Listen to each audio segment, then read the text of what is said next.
ইবাদতগুলি যেন হয় মসজিদমুখী। আসসালামু আলাইকুম প্রিয় বন্ধুরা, সকলে কেমন আছেন? আশা করি মহান আল্লাহ তাআলার অশেষ রহমতে প্রত্যেকে ভালো আছেন। চলে আসলাম একটি লং ভিডিওতে। আপনারা দেখছেন গোলাম রসুল ব্লগের নতুন পেজ থেকে আরও একটি লং ভিডিও। প্রিয় বন্ধুরা, আছি আমাদের এলাকা পশ্চিম মোল্লাটেক জামে মসজিদ অর্থাৎ বাইতুন নাজাত জামে মসজিদের সামনে, এবং জামে মসজিদের ভেতরে চমৎকার পরিবেশটি আপনাদের সামনে দেখাচ্ছি। যে চমৎকার একটি মসজিদ আমাদের এই কসাইবাড়িতে হয়েছে। কসাইবাড়ি অনেকেই চিনেন, অনেকেই চিনেন না। যারা চিনেন না তাদেরকে বলতেছি, আপনারা যারা দক্ষিণখানের দিকে যান, ঠিক কসাইবাড়ি রেলগেট থেকে একটু সামনে এসে হাতের বামেই আমাদের এই পশ্চিম মোল্লাটেক এলাকা, যেখানে কাজী অফিসের গলি বলা হয়, সেই কাজী অফিসের গলি দিয়ে একটু এগিয়ে চৌরাস্তা পাবেন।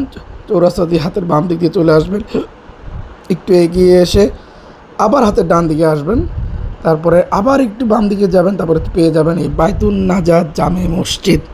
অত্যন্ত চমৎকার এই মসজিদ, যথেষ্ট পুরাতন এই মসজিদ। এটি নতুন করে তৈরি হয়েছে, অলরেডি তৃতীয় তলার কাজ শেষ হয়েছে। সম্পূর্ণ শীতাতপ নিয়ন্ত্রিত এবং চমৎকার এই মসজিদের অবয়ব। তো যাই হোক, যে বিষয়টা বলতেছিলাম, ইবাদতগুলি যেন হয় মসজিদমুখী।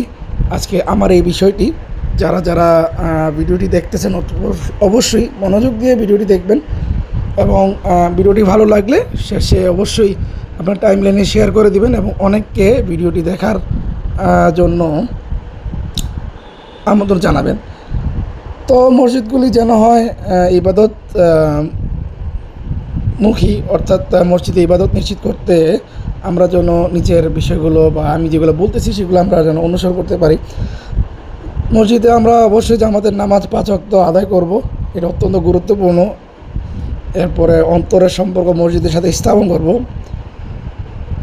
কিয়ামতের দিন আল্লাহ তাআলা তাদের আরশের ছায়াতলে আশ্রয় দেবেন যাদের সম্পর্ক মসজিদের সাথে সম্পৃক্ত সবসময় থাকে। তাই নামাজের সময় হলে দেরি না করে মসজিদে যাওয়ার মানসিকতা আমাদের অবশ্যই তৈরি করতে হবে। এছাড়া মসজিদের আদব আমাদের রক্ষা করতে হবে। সবসময় মসজিদে যাওয়ার আগে ধীরে ধীরে অজু করে মসজিদে আমরা প্রবেশ করব। মসজিদে প্রবেশের সময় দোয়া পড়ব এবং বের হবার সময় দোয়া পড়ব। মসজিদে প্রবেশের পর অন্তত 2 রাকাত তাহিয়াতুল মসজিদ অথবা দুখুলুল মসজিদ অবশ্যই আমরা আদায় করব। মসজিদের দুনিয়াবি কথাবার্তা থেকে আমরা বিরত থাকব। আমরা কখনও গল্পগুজব বা উচ্চস্বরে কথা বলবো না।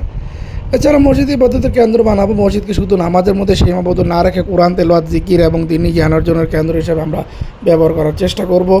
যুবকদের মসজিদমুখী করতে বিভিন্ন গঠনমূলক পদক্ষেপ আমরা নেওয়ার চেষ্টা করব, যাতে ইসলামের সৌন্দর্য